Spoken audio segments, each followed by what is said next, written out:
Yang namanya Al-Shabaab, nih saya kasih tahu, yang namanya Al-Shabaab itu berasal dari 32 orang yang aktif dalam kajian Islam di dalam ketentaraan Somalia.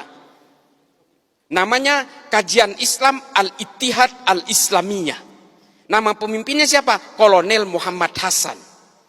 Setelah dia berkembang di dalam pengajian itu, jumlahnya makin banyak, lalu dia merekrut penjahat-penjahat jalanan dan bajak laut di Somalia. Sehingga entitas mereka membesar, lalu dia mengambil senjata di gudang-gudang senjata di barak-barak mereka, lalu mereka berdiri menjadi kekuatan besar yang namanya Al-Shabaab. Dan mereka sulit dikendalikan hari ini. Mereka berkembang ke Somaliland, Tanzania, Eritrea, dan ke negara-negara tanduk Afrika. Atas nama apa? Atas nama agama. Apakah agama ini memang diciptakan untuk saling membenci? Apakah agama ini memang diciptakan untuk saling mengkafirkan? Fungsi agama adalah menertibkan manusia.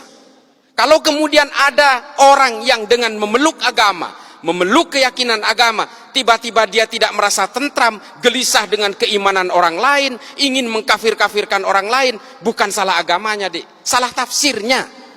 Makanya saya bilang kita ini adalah penganut tafsir-tafsir agama. Lalu apa sikap kita kalau kita ingin dikatakan orang yang beragama? Jangan karena beragama membenci orang lain, mengkafir-kafirkan orang lain, lalu kemudian orang lain jika berbeda dengan kalian dinerakakan, setelah kalian merasa sudah tidak punya dosa lalu sibuk menghitung dosa orang lain. Ini artis hijrah tuh kelakuannya tuh. Dulu pemain musik setelah merasa hijrah mengharamkan musik. Teman-temannya yang lagi bermain musik diharam-haramkan, dineraka-nerakakan. Tuh kelakuannya. Setelah dirinya merasa tobat, lalu dia sibuk menghitung dosa orang lain. Ini karena tafsir-tafsir al-wala wal-bara itu loh. Ini betul-betul menjadi concern saya. Makanya kalau kalian lihat di TV, saya selalu menentang ini. Ayolah bawa agama Islam ini, termasuk agama-agama lain ini, tolong bawa deh ke dalam arah kedamaian, anti kebencian, anti kekerasan. Itu baru beragama namanya.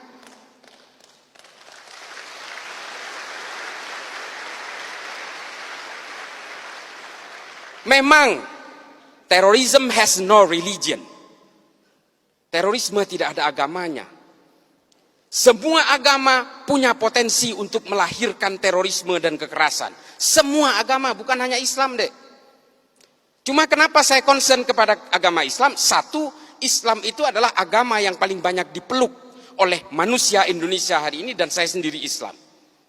Di India terorisnya orang Hindu dek, Bharatiya Janata garis keras. Di Myanmar siapa terorisnya? Orang Buddha dek. Namanya Asin Wiratu. Apakah di Jerman itu ada teroris? Ada, Protestan. Namanya Baader-Meinhof, nama kelompoknya. Apakah di Amerika tidak ada teroris? Ada deh, namanya White Supremacy, Ku Klux Klan, FARC, Antifa. Tidak ada teroris Islam di sana, itu sedikit. Makanya yang nyerang 9/11 itu dari Saudi semua. Saya ada di sana waktu itu. Saya tinggal di Amerika kurang lebih 6 tahun. Ketika 9/11 saya tinggal di sana. Saya dulu pernah terpapar dengan ajaran-ajaran Ma'alim fil Thoriq ini. Saya meyakini bahwa kalau Islam ingin berjaya, maka Islam harus tegak secara politik. Itu keyakinan saya dulu. Kalau lihat Gus Dur di TV, saya matikan TV-nya. Ini antek Yahudi ini. Saya dulu begitu. Ketika ada orang-orang Islam yang moderat, wah saya matikan TV-nya. Cak Nur apalagi, paling saya benci itu. Nurholis Majid, Allah yarham. Buya Syafi'i Ma'arif, saya ganti channelnya, saya mending nonton yang lain. Itu dulu saya seperti itu. Tapi kemudian saya berusaha mempelajari semuanya. Saya baca buku kanan, buku kiri, buku tengah, saya baca semua. Das Kapital saya habiskan.